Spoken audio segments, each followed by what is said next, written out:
윤 대통령 석방 결정을 둘러싼 후폭풍은 계속되고 있습니다. 일단 검찰 내부에서 즉시 항고를 포기하게 한 심우정 검찰총장을 향한 비판이 터져나오고 있습니다.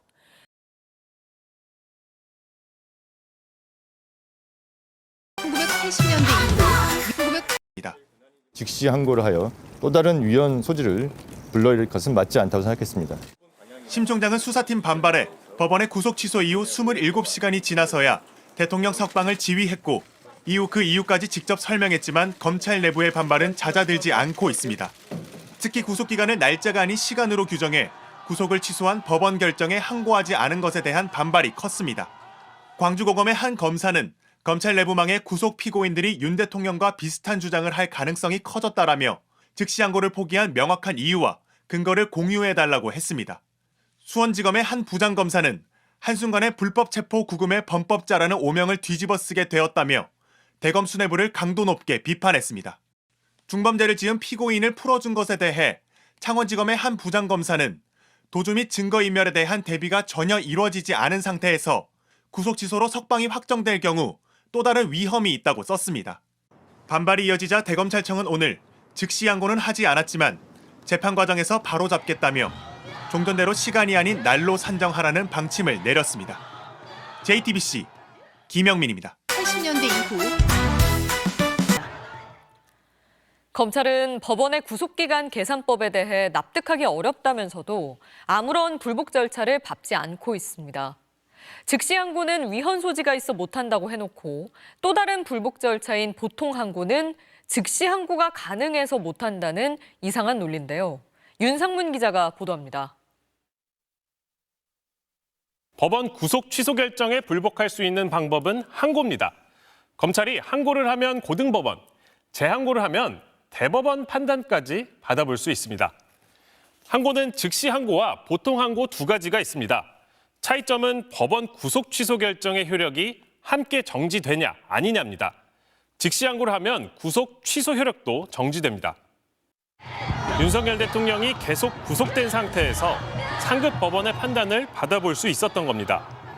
그런데 검찰은 위헌 소지가 있다며 즉시 항고를 하지 않아 윤 대통령을 풀어줬습니다. 그럼 보통 항고라도 해야겠죠. 보통 항고는 법원의 구속 취소 결정 효력을 정지시킬 수 없습니다. 그래서 윤 대통령을 당장 구속 상태로 되돌릴 수 없습니다. 하지만 상급 법원 판단에 따라 다시 구속시킬 수도 있습니다. 그런데 검찰이 보통 항고는 즉시 항고가 가능해서 안 된다는 논리를 대고 있습니다. 형사소송법 주석서를 보면 구속 취소처럼 즉시 항고의 대상이 되는 법원 결정에 대해서는 보통 항고는 허용되지 않는다는 겁니다. 검찰 논리를 정리하면 이렇습니다. 먼저 즉시 항고는 위헌 소지가 있어서 못하겠다는 겁니다. 또 보통 항고는 법이 즉시 항고만 허용하니 또 못하겠다는 겁니다. 검찰은 구속 집행정지에 대한 즉시 항고의 위헌 결정을 한 2012년 헌법재판소 결정을 근거로 구속 취소에 대한 즉시 항고도 위헌 소지가 있다고 주장합니다. 당시 헌재는 구속 집행정지 즉시 항고 조항을 위헌으로 결정하면서 대안을 제시했습니다. 그중 하나가 보통 항고를 하면서 법원 결정에 따로 집행정지를 청구하라는 거였습니다. 즉시 항고에 대해 위헌 결정이 났으니 보통 항고를 하면서 집행정지 청구를 함께 하라는 겁니다. 대검 측의 헌재 결정문을 보여주며 즉시 항고는 그렇다고 하고 그럼 보통 항고는 왜 안 했는지 물었더니 답하지 않고 있습니다. MBC 뉴스 윤상문입니다. 여러분 안녕하십니까. 법원의 구속 취소 결정으로 윤 대통령이 풀려난 뒤 그 후폭풍이 거세게 불고 있습니다. 심우정 검찰총장은 법원의 결정에 검찰이 즉시 항고할 경우 위헌 소지가 있다고 생각해서 석방했다며 소신껏 결정한 일인 만큼 사퇴할 이유가 없다고 말했습니다. 다만 구속기간 산정 방식은 오랫동안 형성되어 온 법원과 검찰의 실무 관행이라며 법원 판단에 동의하기 어려워 본안 재판에서 다투도록 지휘했다고 했습니다. 심 총장의 설명에도 검찰과 법원 내부에선 논쟁이 불붙었습니다. 검찰 내부망엔 즉시 항고 포기에 의문을 표하며 대검찰청 지휘의 근거를 공개하라고 촉구하는 글이 올라왔고 80년대 이후 윤석열 대통령이 석방된 지 사흘이 지났지만 법원과 검찰 내부에서는 구속 취소 결정과 즉시 항고 포기를 두고 갑론을박이 이어지고 있습니다. 앞서 검찰이 법원의 구속 취소 결정에 즉시 항고했던 전례도 다시 주목을 받고 있는데요. 검찰의 취재 기자 나가 있습니다. 송재인 기자.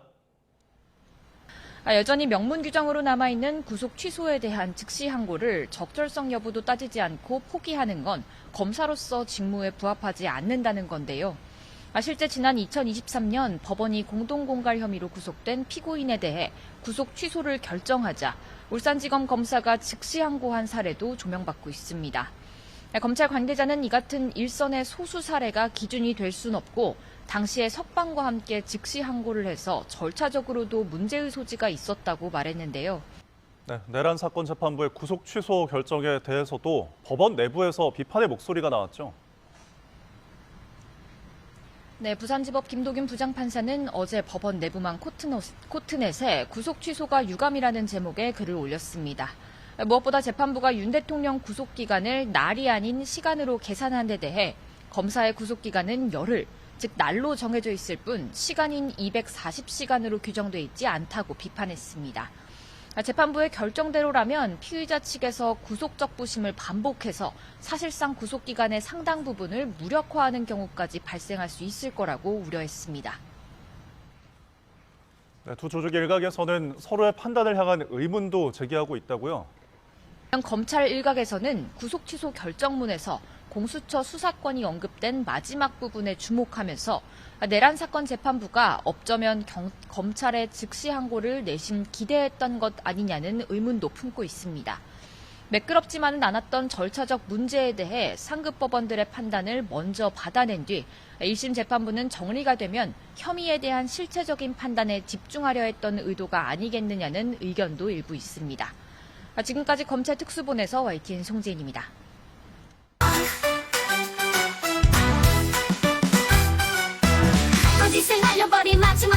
오늘 가장 뜨거운 이야기를 들어보는 투데이 모닝콜입니다.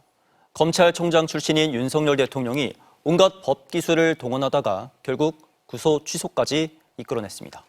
이 사안을 어떻게 봐야 하는지, 탄핵 심판은 어떻게 흘러가고 있는지 윤 대통령의 검찰총장 시절 감찰부장을 맡았던 한동수 변호사 모시고 이야기 들어보겠습니다.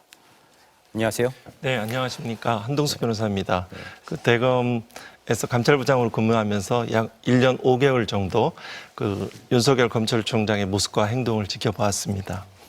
판사 출신이시기도 하잖아요. 네, 판사 이번 구속 취소 어떻게 보셨나요?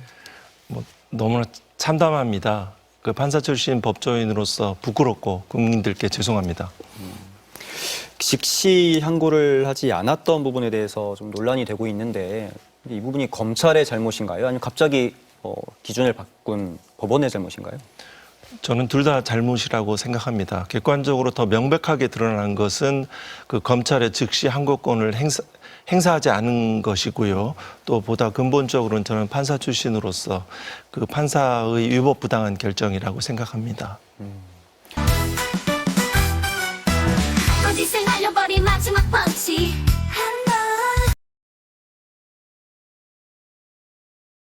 일단 대표님, 윤 대통령의 석방 어떻게 보셨습니까? 청천벽력 아닙니까? 청천벽력인가요? 벼락치는 건데. 아, 그런가요? 예. 첫째, 이번 이 윤석열 대통령이 누굽니까? 자범이 아니잖아요. 예. 어떻게 보면 우리 형사법에 가장 엄중한 죄를 혐의로 갖고 있는 분 아닙니까? 그죠? 내란죄. 내란 우두머리 혐의자인데 예. 이런 분을 석방하려면은 아주 납득할 만한 이유가 있어야 되는 것 아닙니까? 예. 그런데 납득할 수 없는 이유 아닙니까? 그리고 아마 수십 년 동안 그런 이유로 석방한 경우는 윤석열 대통령밖에 없을 겁니다. 예. 구속 취소로 석방한 것 아닙니까? 71년 만이라고 하더라고요. 그것도 예. 충격적인 것이고 더 충격적인 것은 검찰총장이 즉시 항고를 하지 않은 거. 그렇죠. 더구나 수사 실무자 특수본에서는 모든 법리적, 헌법적 근거를 대면서 이것은 즉시 항고를 해가지고 예. 상급심에서 확실한 지침이 나오는 판결을 받아봐야 된다 하는 걸 묵살하고 즉시 항고를 포기하도록 지시를 해가지고 예. 저는 그게 더 충격적이라고 생각을 합니다. 그리하여 지난 3개월 동안 이 한국을 뒤흔들었던 예, 그게 결국 윤석열 대통령 체포 구속 아닙니까? 그렇습니다. 그래가지고 구속시켰어요. 예, 그게 도루묵이 됐습니다. 그 정도가 아니라 앞으로 이 내란죄 수사뿐만 아니라 재판이 어떻게 진행될지 하는 그 근거를 뒤흔들어 버린 것 아닙니까? 예, 그러니까 공수처의 수사권이 있는지 없는지 애매하다라는 표현을 가지고 그다음에 윤석열 대통령은 마치 개선 장군처럼 활동하면서 현실 정치에 직접적인 영향을 미치도록 했습니다. 내란 우두머리 혐의를 받는 사람 우리나라에서 가장 위험 인물이라고 지정한 겁니다. 법적으로. 예. 그런 사람에게 이런 특혜를 줄 수 있느냐 하는 게 현재의 문제라고 생각합니다.